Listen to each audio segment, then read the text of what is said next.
Futebolaço, eu sou o Dieguinho. Bom, galera, tá entrando no ar a nossa primeira edição desta quinta-feira, como sempre, com muitas informações para vocês. Então já chega, ó, deixando o dedo no like no começo do vídeo, que me ajuda bastante. Quem for novo no canal, por favor, já se inscreva, ativa o sininho das notificações e, claro, sigam minha conta pessoal no Instagram, beleza? Parada é a seguinte: tivemos uma grande reviravolta pela questão da partida entre Vasco da Gama e Nova Iguaçu no próximo domingo. Vou trazer para vocês a atualização sobre a questão da terceira fase da Copa do Brasil e que dificilmente o Vasco vai conseguir ficar no pote 1, e eu vou esmiuçar isso para vocês aqui com tranquilidade, tá bom? Então, antes disso, vamos lembrar vocês aí que tem dois jogos que interessam demais o Vasco sobre Copa do Brasil. Tem Retrô e Fortaleza, São Bernardo e Corinthians. E você que é bom de palpite, corre lá na 1xBet. O link está aqui no primeiro comentário fixado do vídeo. Clicando lá e se cadastrando, você está apto a fazer as suas apostas esportivas. Utilizando o cupom promocional Futebolaco com Temudo e seu no final, eles dobram o seu primeiro depósito. Você pode ganhar bônus até de R$ 1.200 no seu primeiro depósito. A 1xBet é a maior bet do planeta, tá com a gente aqui no canal desde 2019, é uma empresa seríssima e ó, pode fazer tua fezinha com tranquilidade lá. Além disso, vocês vão estar ajudando demais o meu canal. Quem é um fã do Dieguinho, gosta do canal Futebolaço, esse parceiro comercial é fundamental para que o nosso canal continue no ar. Então, se você gosta do meu trabalho, quer continuar assistindo nossos vídeos, me dê essa moral lá na 1xBet, mas tem que ser no link aqui do primeiro comentário fixado do vídeo, para que eles saibam o que vocês estão vendo aqui do canal, beleza? Dito isso, vamos às informações. Primeiro, gostaria de trazer para vocês os acontecimentos de forma cronológica depois de eu ter encerrado o vídeo anterior. Primeiro fato, o Nova Iguaçu emitiu uma nota oficial tirando dele aí da reta, alegando que fez sim o pedido para que o jogo fosse no Maracanã, mas como não houve resposta do consórcio Maracanã, ele teve que dar um ok à federação aí para o jogo no Raulino de Oliveira. Vamos à nota do Nova Iguaçu.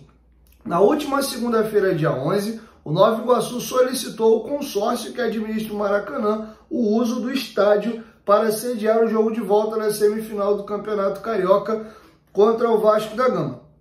Entretanto, o clube não obteve respostas positivas sobre a solicitação, por conta do tempo hábil para definir as operações da partida. O clube teve que entrar em contato com a FERJ e foi orientado a indicar outro estádio. Assim, o Nova Iguaçu indicou o estádio Raulino de Oliveira e Volta Redonda. Lembrando que hoje, na parte da tarde, a FERJ oficializou o jogo para Volta Redonda, causando uma revolta no Vasco. O Vasco emitiu uma nota, eu trouxe para vocês, inclusive, no vídeo anterior. E aí, depois da federação marcar a partida para o Raulino de Oliveira, os caras de pau da dupla Fla-Flu, através do consórcio Maracanã, emitiram a seguinte nota oficial. No dia 11/3, o Nova Iguaçu expediu ofício solicitando informações acerca da possibilidade de liberação do estádio Jornalista Mário Filho Maracanã, no dia 17/3, às 16 horas, para a realização da partida válida pelo segundo jogo da semifinal do Campeonato Carioca de 2024, a ser disputada entre as equipes do Nova Iguaçu e do Vasco. Ocorre que a Federação de Futebol do Rio, a FERJ, oficializou o estádio Municipal Silvio Raulino de Oliveira, localizado no município de Volta Redonda, como palco da referida partida de futebol, antes que fosse apresentada a resposta por parte do Complexo Maracanã. Dessa forma, entende-se que a solicitação em epígrafe perdeu seu objeto, restando prejudicado o pedido. O consórcio alega que o Nova Iguaçu se precipitou, eles não responderam, e aí a federação marcou o jogo para o Raulino de Oliveira. Já que a federação marcou o jogo para o Raulino de Oliveira, com uma segunda opção que o Nova Iguaçu deu, não fazia mais sentido eles responderem o pedido do Nova Iguaçu, sendo que eles foram malandros. E aí a birra inicia aqui. O GE conseguiu um bastidor muito importante.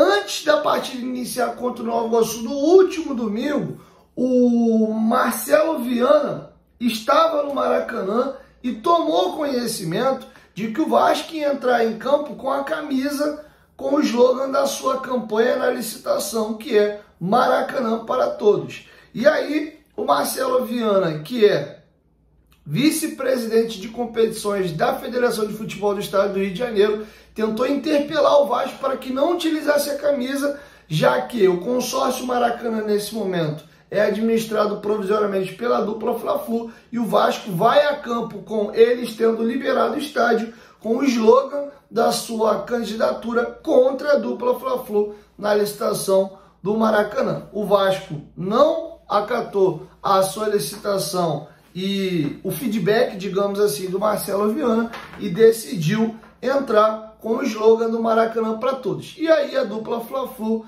como retaliação, meteu esse migué e não respondeu o Nova Iguaçu para a partida. E aí, para encerrar essa cronologia aqui, o governador Cláudio Castro tirou dele da reta e fez com que a situação mudasse. Na verdade, ele interpelou para a dupla Vasco e Nova Iguaçu. Eu vou deixar com vocês o comunicado feito pelo governador do estado do Rio de Janeiro, Cláudio Castro, em seu Instagram oficial. Confere aí. Olá pessoal, sobretudo o torcedor vascaíno, governador Cláudio Castro aqui, eu queria fazer um esclarecimento super importante. Em primeiro lugar, não há, nunca houve e não vai haver nada contra o Vasco vindo do governo do estado. No último domingo, me ligaram falando da questão que o Vasco entraria no campo com a camisa escrita Maracanã para Todos. Avisei a Federação Carioca do Rio, liguei para o presidente da federação, avisei ele que o governo do estado não tinha nada a ver com isso. No dia seguinte, me liga o deputado Anderson Moraes e o presidente do Nova Iguaçu, falando que o Nova Iguaçu gostaria de jogar no Maracanã. Eu disse que era bem-vindo o jogo, que estava liberado o Vasco e o Nova Iguaçu jogarem no Maracanã. Não sei por que eles adiaram o jogo. Eu queria garantir para você, torcedor vascaíno, torcedor do Nova Iguaçu e para as duas diretorias, o Maracanã está à disposição de qualquer jogo. Se a Federação Carioca e o mandante quiserem fazer o jogo no Maracanã, podem fazer. E sobre a licitação, vamos esclarecer para você em que ponto ela está. Tem 3 consórcios, um de Flamengo e Fluminense, um de Vasco e W Torre e mais um terceiro. Nesse momento, só foi apresentada a proposta técnica, que ainda nem foi avaliada, sequer foi aberta a proposta financeira. Então todos continuam disputando em pé de igualdade. Estão querendo criar uma narrativa de que há algo contra o Vasco. Nem chegou na fase da nota ainda. Então queria esclarecer para você, vascaíno, que isso é fake news, isso é mentira. A gente não tem nada contra clube algum, nem contra consórcio algum. Essa é uma licitação pública, um certame público e que está funcionando completamente dentro da lei, acompanhado de perto pelo Tribunal de Contas do Estado do Rio de Janeiro e pelo Ministério Público. Então você fique tranquilo que quem fizer a melhor proposta levará, independente de clubismo. Queria deixar esse recado, reitero aqui, se o mandante, que é o Nova Iguaçu, quiser jogar no Maracanã, está 100% liberado, tá bom? Um abraço a todos. Bom, agora que vocês acabaram de ouvir o governador Cláudio Castro, o que aconteceu posterior a esse posicionamento do governador? Opa, o Vasco e o Nova Iguaçu falaram, ó, se o governador falou que não tem problema e ele prefere que o jogo aconteça no Maracanã, a figura já mudou. Todos os pares nesse momento estão contra a dupla Fla-Flu. A Ferdi prefere que o jogo seja no Maracanã porque é melhor para o produto dela, o Campeonato Carioca. Valoriza o produto, um estádio grande, lotado e a federação arrecada mais dinheiro, já que eles ficam com um percentual da bilheteria da partida. Então, para a Ferdi é interessante que esse jogo aconteça no Maracanã. E a dupla Fla-Flu não pode dizer não. Lembrando que o estádio está sob a administração deles de forma temporária e dentro de um dos aditivos diz que qualquer clube que não seja Flamengo e Fluminense que queira jogar lá e não haja conflito de datas tem o direito de jogar desde que pague o aluguel. A dupla Fla-Flu joga no sábado e não vai ter jogo no domingo. Depois do jogo entre o Vasco da Gama e Nova Iguaçu no domingo, vai ter data FIFA e o estádio vai ficar fechado obrigatoriamente por 15 dias. Ou seja, o Vasco entendeu que não vai ter para onde correr e a dupla Fla-Flu vai ser obrigado a liberar o estádio Maracanã. Vasco e Nova Iguaçu fizeram uma reunião no final da noite desta quarta-feira e o Vasco emitiu o seguinte comunicado: em reunião há pouco, após os últimos desdobramentos, Nova Iguaçu e Vasco da Gama reiteram o entendimento de jogar no Maracanã. Aguardam então o envio à FERJ pelo consórcio da autorização do uso do estádio, solicitada na manhã da última segunda-feira para a realização da partida e início urgente da venda dos ingressos. Acreditamos ser o melhor para o futebol, para o Rio e para o próprio Maracanã. E aí o que acontece? A partida é válida. A partida vai acontecer no domingo às 4 horas da tarde e os ingressos têm que começar a serem comercializados com no mínimo 72 horas de antecedência. O jogo é domingo, então você pega 4 horas de sábado, 4 horas de sexta e 4 da tarde da quinta-feira. Ou seja, esse ok do consórcio tem que ser dado ou na manhã, na parte da manhã, ou no início da parte da tarde, para que se dê tempo para que o Nova Iguaçu e o Vasco coloquem os ingressos à venda. Então, nas primeiras horas desta quinta-feira ou no começo da tarde, nós devemos ter esse posicionamento final, tá bom? Lembrando que por hora, eu estou gravando o vídeo aqui 1h35 da madrugada, por hora o jogo ainda está marcado para o Raulino de Oliveira, mas tudo indica que deve sim ter essa mudança para o Maracanã novamente nesta quinta-feira. Vejamos cena dos próximos capítulos. Para finalizar, prometi explicar para vocês a situação da Copa do Brasil. Vamos entender como é que funciona. A competição, na primeira fase, iniciam com 80 clubes. 40 se classificam, 40 são eliminados. Esses 40 clubes classificados vão jogar a segunda fase. Automaticamente, 20 equipes passam e 20 equipes são eliminadas. Para você fazer a terceira fase, você precisa de 32 equipes para metade ser eliminada e aí você avançar para as oitavas de final, que são 16 equipes que formam 8 jogos, enfim, formando as tais oitavas de final. E aí o que acontece? 12 equipes já tinham a sua participação garantida para a terceira fase da Copa do Brasil, vide a sua classificação e a sua temporada 2023. As 7 equipes que jogaram a atual competição da Libertadores em curso já tinham garantidas a sua classificação. Além do São Paulo, atual campeão da Copa do Brasil, 8 equipes. O campeão da Série B, 9 equipes. A equipe de melhor classificação no último Campeonato Brasileiro, dentre as equipes que não foi a Libertadores, o Atlético Paranaense foi o 8º colocado e os 7 à frente dele todos disputam a atual edição da Libertadores. Então o Atlético Paranaense fica com essa vaga 10. E aí entram mais 2 equipes, o campeão da Copa Verde, que foi o Goiás, e o campeão da Copa do Nordeste, que foi o Ceará. Então as seguintes 12 equipes já estavam garantidas para esta terceira fase: Atlético Mineiro, Flamengo, Fluminense, Grêmio, Palmeiras, São Paulo, Red Bull Bragantino, Botafogo, Atlético Paranaense, Goiás, Ceará e Vitória. Tá? Então essas são as 12 equipes já garantidas.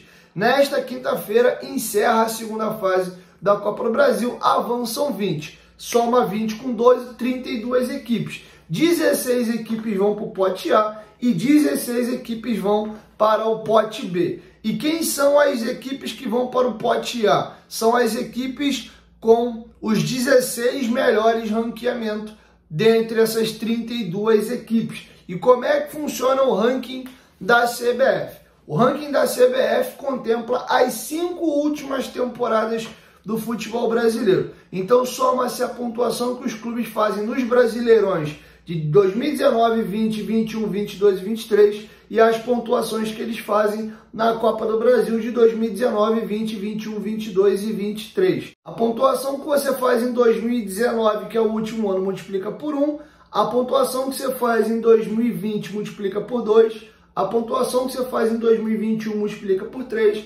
A pontuação que você faz em 2022 multiplica por 4. E a pontuação que você faz em 2023 multiplica por 5. Soma-se cada pontuação que você fez nessas 5 temporadas já multiplicadas, e aí você tem um ranking atualizado da CBF que constam 239 equipes. Fiz meu dever de casa direitinho antes de gravar o vídeo.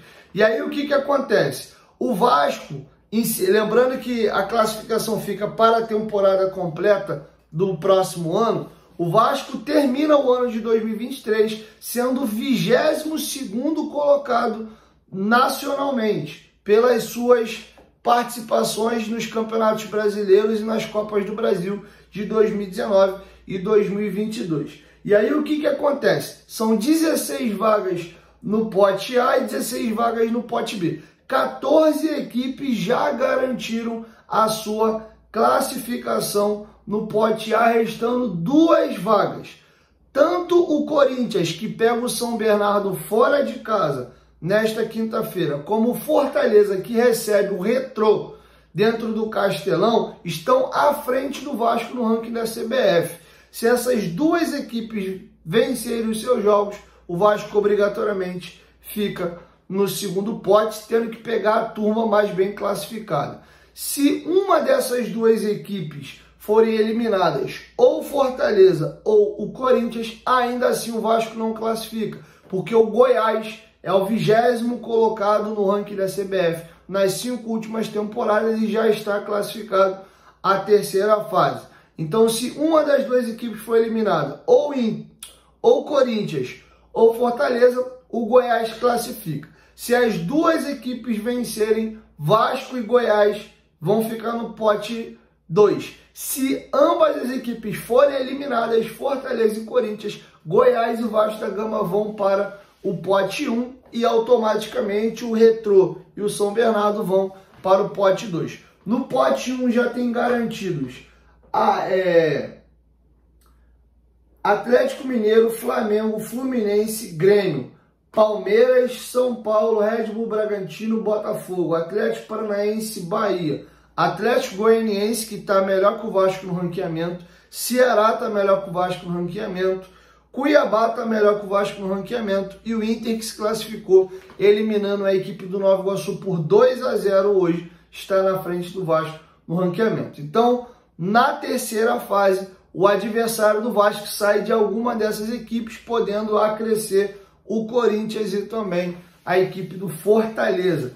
Em tese, adversários mais fáceis aqui só tem Cuiabá, Ceará e Atlético Goianiense. O resto é tudo camisa pesada e pedreira. Então o Vasco dificilmente vai ter um jogo tranquilo já na terceira fase. Vai pegar um time grande aí do futebol brasileiro, podendo pegar até um clássico. Lembrando que a partir da terceira fase os jogos são ida e volta, não mais sendo mata-mata, tá bom? Espero que eu tenha ajudado vocês a entender. Eu confesso que o Vasco vem sendo eliminado nos últimos anos na segunda fase. Eu não estava a par de todas essas informações e eu fiz questão de estudar. Eu levei quase 2 horas para entender como é que o ranking é feito. As equipes já estão classificadas do ano passado, as que automaticamente nessa edição já estão melhor ranqueadas e já estão garantidas no pote 1. Então eu estudei bastante aqui para poder trazer um conteúdo de qualidade para vocês, beleza? Então assim a gente encerra a nossa primeira edição. Eu ainda não dormi, são 1h43 da manhã, vou editar o vídeo para subir para vocês, vou dormir lá para 2 e pouca,